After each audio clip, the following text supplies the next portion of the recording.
allow me to introduce you to two criminals that will not go down in American history as the smartest criminals we've ever produced as a nation. So this is John Morgan and Ashley DuBois. Okay? So they decided in August of 2015 that it'd be a great idea to drive to Ohio and rob a bank. So he covered up his tattoos with makeup. They went into the bank, robbed the bank, and got away and went back to their state where they lived, far, far away. And then 4 days later, they started posting pictures like this on Facebook. Wads and wads of cash in their hands. Matter of fact, my favorite picture he posted was this one. Giant amount of bills stuffed in his mouth with a caption saying, "I'm doing real great." So this, needless to say, made some of his relatives suspicious, and they called in a Crime Stoppers tip and said, "You might want to check this out." So the police went on the Facebook page and looked at this, and then they looked into his history. Well, it turns out that John, had just gotten out of prison in July. So he'd just gotten out of prison in July, and 1 month later, he's showing all these pictures just rolling in cash. And that made them a little suspicious. And so they investigated, put two and two together, and quickly arrested the pair, and off to prison they go. Because they posted pictures on social media. I wish I could tell you this is the dumbest criminals I've ever read about, but they're not. But it's pretty amazing. And it's easy to poke fun at people like that and say, my goodness, what a dumb thing. You should never do something like that. But the truth is, all of you, if I opened it up right now and said, hey, let's all tell stories about the dumbest thing we've ever done that we would never do again.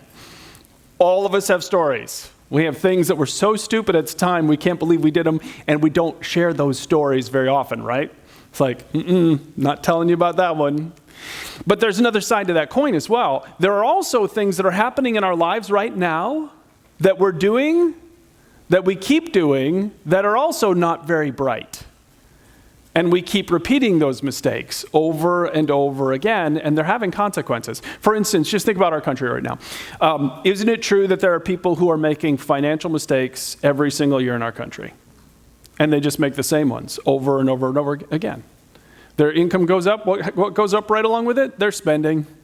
And they spend more than they make over and over again. Doesn't matter the income level. They just always are spending more and more and more. They don't live on a budget. They don't handle their money responsibly. They don't have a savings account. They want something, they buy it. And they want something and buy it, and they do it over and over again. And it has tremendous consequences for them, but they never change. They just keep repeating the problem. How many people do you have in your life who continue to date bad people? You put them in a room with 100 people, 99 are good, and one is bad, and who will they choose to go on a date with, right? And they just keep doing this over and over again. It's like they keep selecting the wrong person and selecting the wrong person and selecting the wrong person. How many parents do you know who are bailing out their adult children today? How common a problem is that? And they keep bailing out their adult kids, and then they bail out their adult kids, and then they bail out their... I read a heartbreaking story 2 weeks ago. This mom posted on an advice website. She was retired, and she had blown her entire savings bailing her daughter out. And now, at the age of almost 70, she had to go back to work. Because all of her life, she just kept bailing the daughter out and bailing the daughter out and bailing the daughter out, and now she has nothing left. It's so common, right? So the question I want you to be thinking about is, are there any problems that you keep repeating in your life? Any decisions that you know aren't the best for you, and yet you keep going back to them, and keep going back to them, keep going back to them. It's easy to do, right? You all know the definition of insanity. Insanity is doing the same thing over and over again, but expecting different results. That's the definition of insanity. So one of my favorite authors, a man named Dr. Henry Cloud, I love what he writes about. He is a Christian counselor, best-selling author. One time he was talking about this very subject. He said this, when he was looking at high performers, he said they have something in common.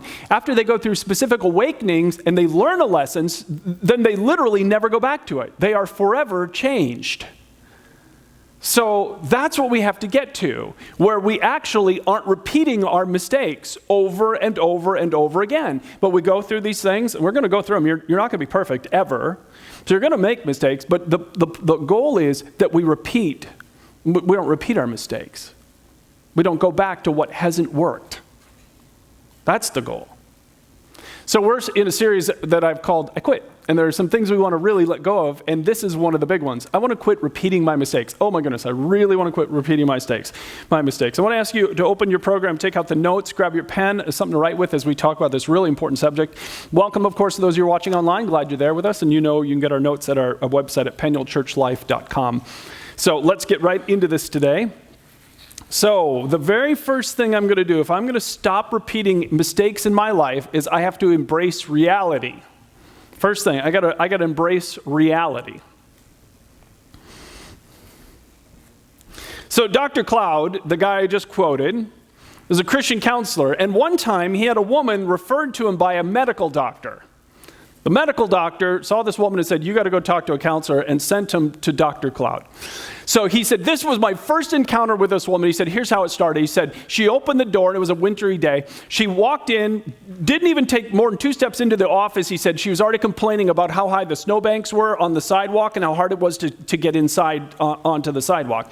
Then she walks in, starts taking her boots off, and starts complaining about how small the little mat is there and how she's going to get a mess all over.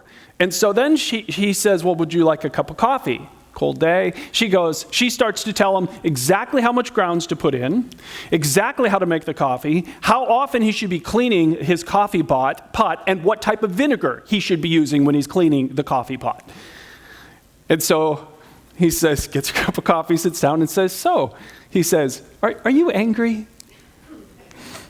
And she blows up at him for assuming that he's angry. And then goes on to rip her doctor, her husband, her children, her coworkers, and her friends for always assuming that she's mad. And then at the end of the session says she's not coming back because she thinks that counseling is a bunch of bull anyway. Okay.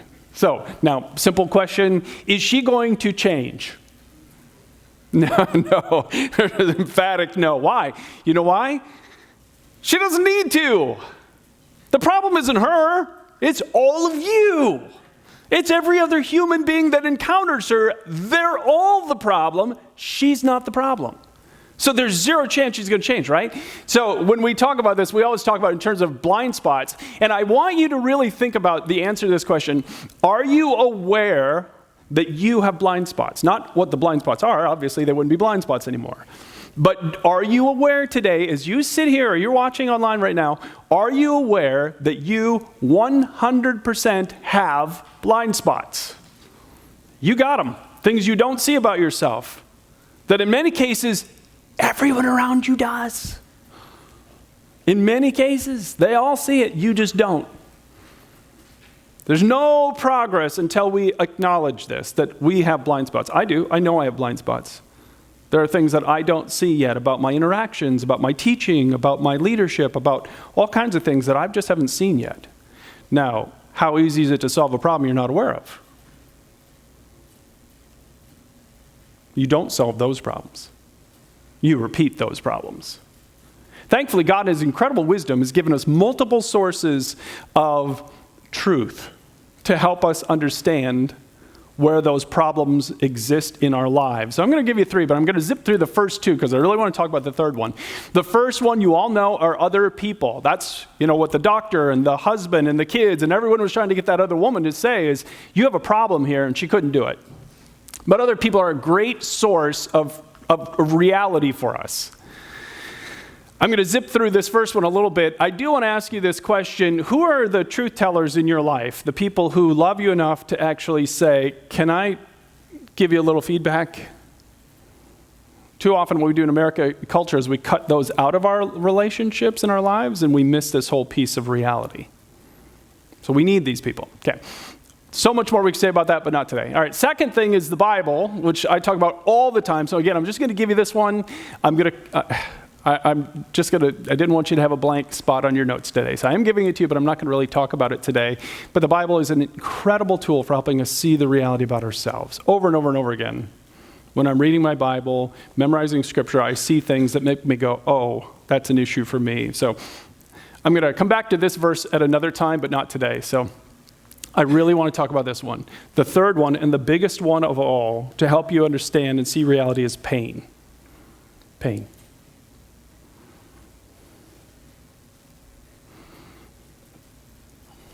This is the best reality check that we have, in my opinion. So let me show you verses that really, like I said, the Bible can help you see reality. When I memorized these verses years ago, they changed my whole perspective on this. Look at this. Hebrews 12 says, I want you to endure hardship as discipline. God is treating you as his children. For what children are not disciplined by their father? Now, it is critical that you understand what he's saying here. He's not saying that every time you go through something painful, God is disciplining you. That's not what he's saying. He's saying, I want you to go through painful things as if it was discipline from your loving Heavenly Father. Not that it is. Do you hear the difference? It's critical that you hear the difference. Otherwise, every painful thing, you will turn to God and say, why do you hate me so much that you would discipline me like this? No, that's not what he's saying. He's saying, view them all as if it was discipline from a loving Father. And then he goes on to say this, no discipline is enjoyable while it's happening, it's painful. But afterward, there will be a peaceful harvest of right living for those who are trained in this way. So he's saying that one of the most powerful things you can have in life is the ability to process painful things with God, not apart from God. They can literally help you see things you would never see any other way. So one of the most important things to ask when you're going through something painful is, Father, what do you want me to learn in the middle of this painful thing I'm enduring today? It is critical to learn to ask that question. What do you want me to learn in the middle of this painful thing that I'm enduring? So, talk about a reality check in my life. I made a list of things that that I don't do anymore, changes I've made. And they are, I'm not giving you my whole list. I'm just giving you a little small piece of my list. And all of these that I'm going to say are rooted in pain. I will never send an email in anger and ever again. You know why I know that's so awful? Because I've done it more than once. And 2 times, it blew up so bad that I lost the relationship. And the second time it did it, just think if I'd have been paying attention after the first time. I would never have had the second time. I wouldn't have lost that relationship. But you know what? I wasn't. And so I had to do it again. And the second time, it was so incredibly painful that I literally said, never again. And that was probably 15 years ago. I have never sent an email in anger ever again, ever, ever, ever. How many people in this world have not learned that yet? How many people in this world are going to learn that in the next few years, right? They're going to violate it. And they're going to learn this is a hard and fast rule, don't do it. And people do it all the time, right? I've learned that from pain. I will never be flippant again about personal debt. And so 2 different seasons of my life, I really didn't care. A little bit of debt, it's no big deal, it's no big deal, no big deal. And then it was, in both cases, a big deal. So I'm not going to be flippant about it anymore. I've learned my lesson, learned it the hard way. Some people are going to learn that lesson this year. There are people who are learning it right now, right? I will never hire without a team of people assessing. Some of the worst pain I've ever experienced in my life was hiring the wrong person, and then afterwards having discussions with people who are close to me who are saying, oh yeah, I saw that all along. Oh, I saw that. I don't know why you were, it's like, what? No more. Worst pain. Terrible pain. And tied to that one is never overlook red flags. So I'm a positive person by nature, easy to overlook red flags, think it won't be a big deal, think it'll be all right, and I can move past it. Do you see, I have stories attached to all of these. They create a lot of emotion in me because I got really, really hurt. And from that pain, I'm like, I'm not returning to this problem. That's the last time that I experienced that pain. Because I'm going to change. So it's the old saying, people tend to change in one of 2 ways. They either see the light and they move in the direction of the light, or they feel the heat and they change. This one hurts. Don't do this. But we all do it, okay? So many of you, if you were being really, really honest about the things that you're in pain in today, or people in our society are being honest about the things they're in pain in today, they would say things like this. You know what? If I were to ask you, what's painful about your life today? Some would say, I'm not managing my money very well, right? Many Americans would say that. The stats about this are honestly not very good. Tons of Americans don't live on a budget. They don't save anything for emergencies at all. They spend beyond everything they earn. The reality is, some people would say, I'm depressed and it's not improving. And that old saying, time heals all wounds, isn't working. I'm not getting better. I'm not moving on from this. For some, the most honest thing that they could say is, I am not or seldom experiencing the grace of God. Grace means God working in your life to do what you can't do. So if I were to say to you, tell me the last time you saw God show up in your life and do something you could never have done no matter how hard you tried. That's the promise of God. It's just constant, ongoing grace, grace, grace, grace, grace, grace. God's activity, God working in your life to do what you can't do. So where are the stories? You're working really hard and you're overwhelmed and burned out and tired and frustrated, but you can't point to God working. But that's the promise. That's what Christianity is. It's grace. Some of you, honestly, you've had a lot of painful conflict and you don't know how to have healthy conflict. Some of you are already dreading work tomorrow. You can't stand it. For some of you, this is the most honest thing, right? You're in pain in the relationship that matters the most, and it's not going well. Okay? So this is where we have to embrace reality, and pain is one of the best tools we have to embrace reality. Okay, great. So I embrace reality. I'm depressed. I'm broke. I'm not picking very well when it comes to romantic people. I'm whatever. I don't like my job. Great. That doesn't seem very helpful. Well, it isn't until you go on to the second thing. So the second thing is really critical. Now I have to make a decision. Once you face reality, that's just the starting point. You face reality so that you can make a decision.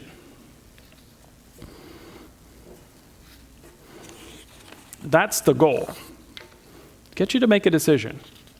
Embrace reality so I can make a decision. So I don't know who captured all these, but I read this last week. Funny questions from little children. So questions little kids have. You ever been around little kids? You know they ask questions at times that are like, what? So here's some real questions little kids asked. One of them said, hey, Mom, if I eat this crayon, will my poop be a rainbow? Okay, the real question. Another one, I love this one. Just imagine what was going in their mind. If I marry my cousin, will my baby be a dinosaur? Or how about this one? If I say I'm sorry before I do it, is it still bad? That's the one you want to watch, right? Another one, is Santa friends with Jesus or are they just coworkers? And my absolute favorite, I so want to know who this kid is. Hey, Dad, can I change my name to Batman Thunderstorm? Oh, questions. I've been challenging you as a church pretty much all year to read 4 books of the Bible, Matthew, Mark, Luke, and John, over and over and over. Don't stop reading them. Read them over and over again. They're the words of Jesus. They're the life of Jesus. We call them the Gospels. And if you do that, then you're going to encounter some questions that sound, on the surface, kind of like funny questions. They don't make sense when you're first reading them. Let me give you an example. Jesus, at one point in the book of John, goes into Jerusalem, and there is this pool called the Pool of Bethesda. Some of you read about this pool. So in ancient times, 2,000 years ago, what they believed was when the pool was stirred, it was an angel stirring it, and the first one in the pool got healed. So the pool was surrounded by sick people and cripples and people that were, they didn't have a hospital system in that day. They were just in trouble. And so this pool was just surrounded with ill and sick people. And Jesus says in the story, there was a man who was there. He had been ill. We don't know, paralyzed, sick. We don't know. It doesn't say. But for 38 years. 38 years of his life. Now think about this. Do you know the life expectancy of somebody at the time of Jesus? Probably about 40, 42. So he's been sick for 38 years of his life. And he's lying by this pool with the hope that when the angel stirs it, right, he'll be the first one in, but he's got no one to help move him in. Look at the question Jesus asks him. When Jesus saw him and knew he had been ill for a long time, he asked him, "Would you like to get well?" Does that question make anyone else go, "What? Why?" Isn't that like an obvious duh, right, answer to that one? Isn't that a question that makes you go, why is Jesus at? It's not the only time he does it. They're in a storm. The disciples, remember the questions he asked the disciples when they're in the storm, the boat's about to go under, and they wake Jesus up and he calms the storm. Remember the question he asked them? Why were you afraid? Why were we afraid? About to drown. Why are you asking a question like that? And Jesus did this. He asked questions like this. You ever wonder why he asked this question? The guy's literally been sick all his life. All his life. And Jesus comes up and says, "Do you want to be well?" An author put it this way, and I thought this was profound. Look at this. Some people grow comfortable in dysfunction not because they like suffering, but because change is scary. Is that or isn't that true? Some of you know how incredibly true that sentence is. It demands responsibility and courage and a new way of living, and Jesus in love will never bypass, he'll never bypass your will or anyone's will. You have to make a decision. Before God will renovate our life, he asks for a genuine yes, not a wish to feel better, but a willingness to walk into this new way of being. I absolutely thought that was so profound. Isn't that amazing? He will never overwhelm your will. You may be sitting here today in pain and sick of it, but you haven't made any kind of decision yet. So here's what I think we learn from the way Jesus interacted with people. Transformation starts when you decide things must be different. Things are going to change. I know my reality. I don't like my reality. It's going to be different from here on out. Things are going to change. And you make a decision. So, how do you know when it is time for things to actually change? Because pain isn't enough for many of us. It's not enough. We've been hurt, and we just keep doing it. So here's what I want you to think about, and this is going to be a little surprising when you see it on the screen, but let me explain it. The most important thing is you've got to lose hope. You've got to lose hope, which sounds so strange to say, but there's a real important concept behind this that changed my life years and years ago when I read it. And again, it came from Dr. Henry Cloud when I read this. One of the reasons why people keep repeating the mistakes and repeating the mistakes and repeating the mistakes is because we actually think something's going to be different the next time, right? That's why they do it. I'm going to get married again because it'll be different this time. Well, what'll be different? What did you do differently? Well, they're different. Yeah, but are you different? We just go right back again and again. So you have to learn to lose hope. There's a difference between wish and a hope. A wish is a desire for change without any grounds for believing it will change. Okay? There's no objective reason to think anything will be different. A hope is there's a desire for change with reason, objective reasons for believing it will. And the key question is this: what reason, other than the fact that I want this to be better, do I have for believing that tomorrow is going to be different or better than today? That's the key question you got to ask and answer. What reason, what objective reasons do you have for believing anything will be different? And on the back of your notes, I put a whole bunch more questions, but I just highlighted a few of them, and I put them up here because these are, like, to me, the gold standard questions when I'm wrestling with, is it time to bring a change? Is anything in place that would make things different? If not, am I willing to sign up for more of the same? Do I want this same reality or problem 6 months from now? What reason is there to have hope that tomorrow will be any different than it is today? So, this is a concept that you have to learn. It's one of the most important life lessons. Let me show you what I mean. Let's take a common average American problem. I've already referred to it several times, the average broke American. Isn't it true that there are a lot of Americans today who woke up and they're like, man, I hope my finances are better in the next year? That's true, right? Okay, great. Is that a wish or is that a hope? If you're in pain financially and you want things to be better in the future, this is the question you have to ask yourself. You have to ask, what reason other than the fact that I want this to be better do I have for believing that tomorrow is going to be any different than it is today? And then you got to answer it. So if you were sitting there coaching somebody and they said to you, they said, I want my finances better. And you said, well, good. What objective reasons do you have for believing that your finances are about to get better? And they say this to you. They say, well, I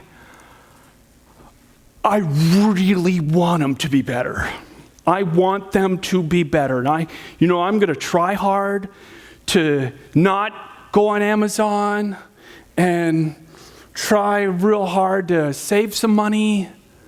And that's why it's going to be better. Okay, now if you're listening to that, is that a wish or is that a hope? And again, did you hear any objective reasons for why things are going to be better? No. So you got to wish. You got to wish. Okay? But what if they said this? What if they said, well, the church, Peniel, talks about Financial Peace University all the time, this course. And so about 5 weeks ago, I signed up for Financial Peace University. I've been 5 weeks in. I've created a budget, and I've been living on a budget now for the last 4 weeks. On top of that, I put $1,000 in an emergency fund, and I'm not touching it. So if I have an emergency, I don't have to go deeper into debt. And on top of that, I started a debt snowball. And I paid off my first little debt last week. And now I've taken all that money and rolling it in the next small debt. And now in the next 3 months, I'll have that one paid off. And then I'm taking all that money and putting it in the next debt, and then I'm going to pay that one off, and I'm on track to pay off all my debt in the next 22 months. And then, okay, now, do you have a wish or do you have a hope? You all hear the difference, right? There are objective reasons to believe something is going to change. And that's what you always have to be listening for. Objective reasons for, if there are objective reasons that something's going to be better, great, stay the course. If not, you got to wish. Let me have you imagine this scenario. You have an alcoholic friend or relative, and they total their car. Thankfully, no one's hurt. No one's hurt. But about a month after the accident, they come to you, and they need some help buying a new car, or buying a different car. Not a new car, just a car. And they ask you for money or cosign. And they're in a tough spot because they might lose their job. And then what do? You going to help them? Well, you would need to know what reason, other than the fact that I want this to be better, do I have for believing that tomorrow is going to be any different from today? So you ask them, why would I do this? Why is tomorrow going to be any different than it was yesterday or last month or last year or the year before? And they say to you, well, because this time I mean it. I mean, I really mean it. I'm really, really sorry. I mean, super sorry. And I'm never going to drink again, ever. Okay? Do you have a wish or a hope? It's just a wish, right? Did you hear any objective reasons in that? You know how many Americans would go ahead and say, okay, right there, repeating a mistake that they've repeated over and over and over because they don't understand the distinction. What if that person said, well, listen, I've helped you in the past, Joe. Nothing's changed. Why should I believe that you're going to be different this time? And Joe says, well, you don't know this, but the week after my accident, I started seeing a counselor. They specialize in addiction recovery, and I'm going twice a week. And on top of that, I joined an Alcoholics Anonymous program, and I go every week to that too. And on top of that, my counselor said that there's this rehabilitation center. It's 4 weeks long. It's in-house, and my boss gave me the approval, and I start that next Wednesday. I'll be in there for 4 full weeks, learning all kinds of new things about how to deal with this addiction. And, okay, now, is it a wish or a hope? You hear the difference, right? You got hope. There are real objective reasons to think the person's behavior is going to change. This is critical to understand if you don't want to repeat your same mistakes or repeat mistakes you're making with other people. So here's how you use this tool. When it's hope, because there are objective reasons, you keep going, you persevere, you hang in there.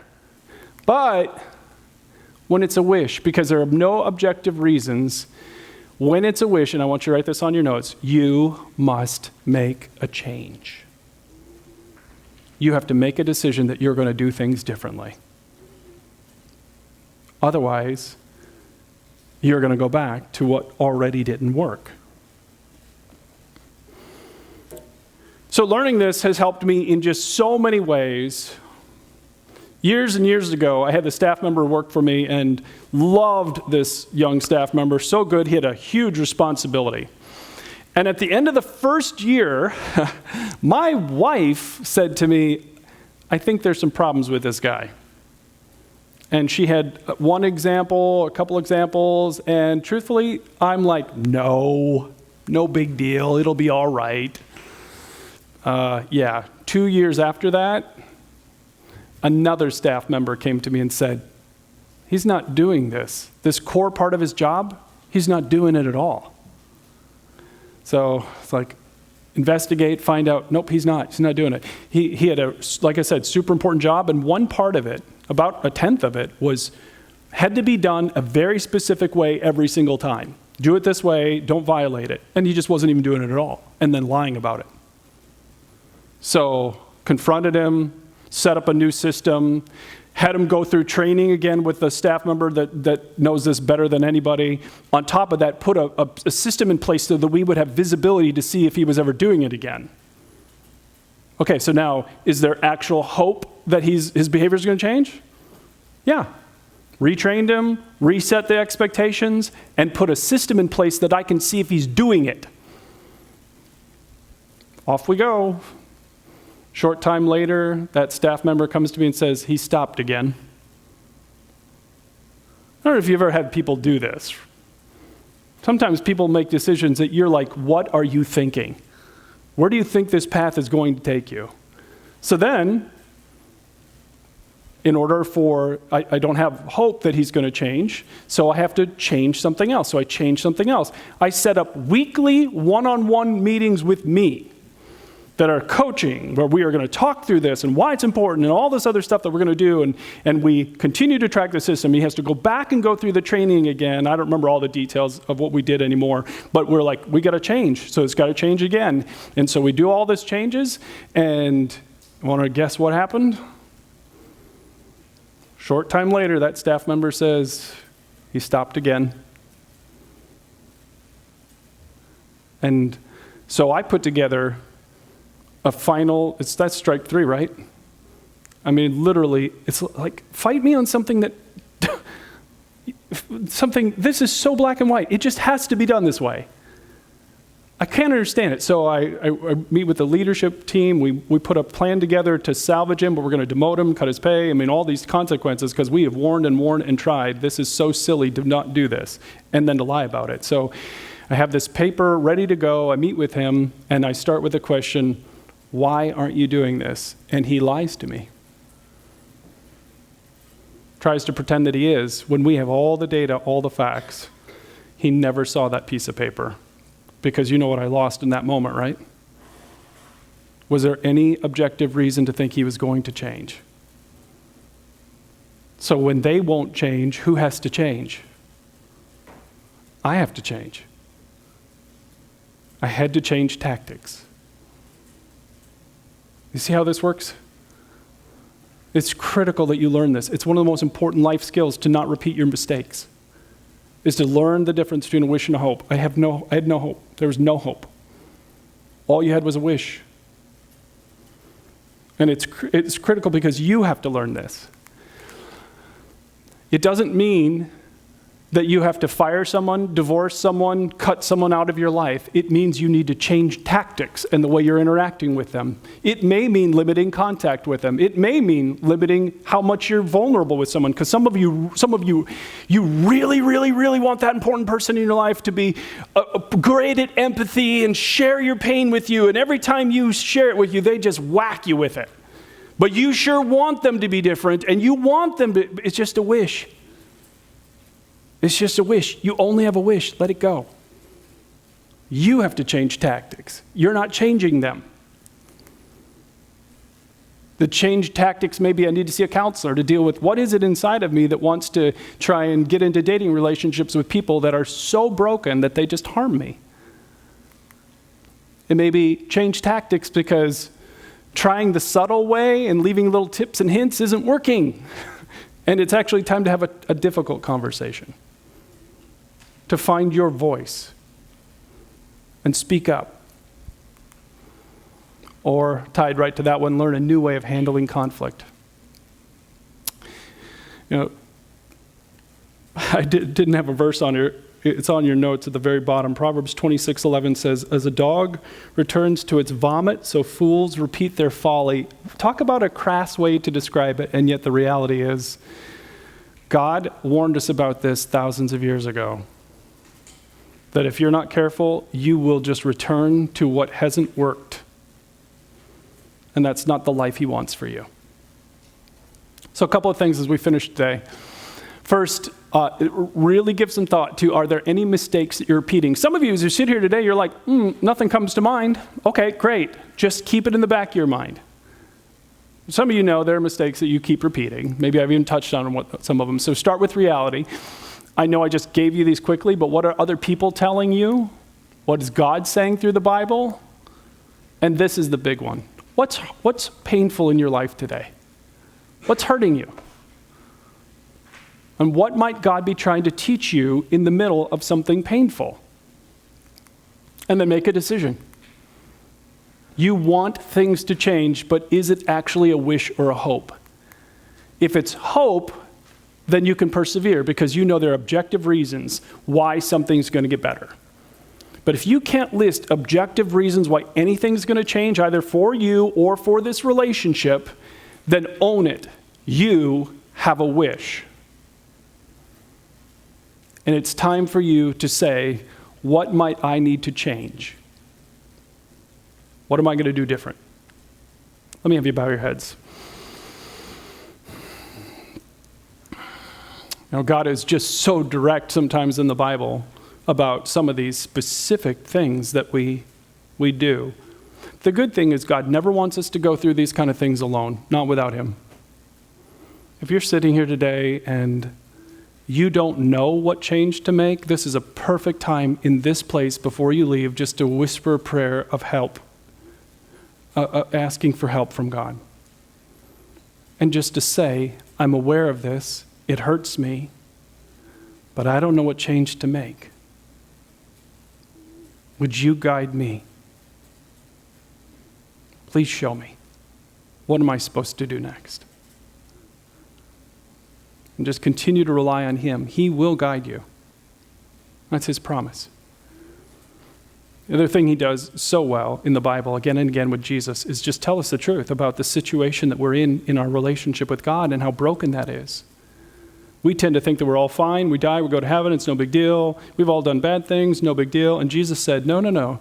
The Father in heaven is perfect, a God of pure love, and you can't be with him unless you are pure love yourself. Perfect.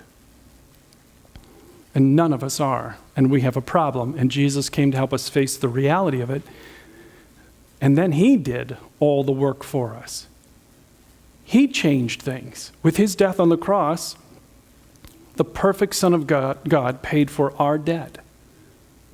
All the unloving words we've ever spoken, the unloving behaviors we've either brought into this world or the loving chances we had to serve someone and we didn't, but because of our own selfishness.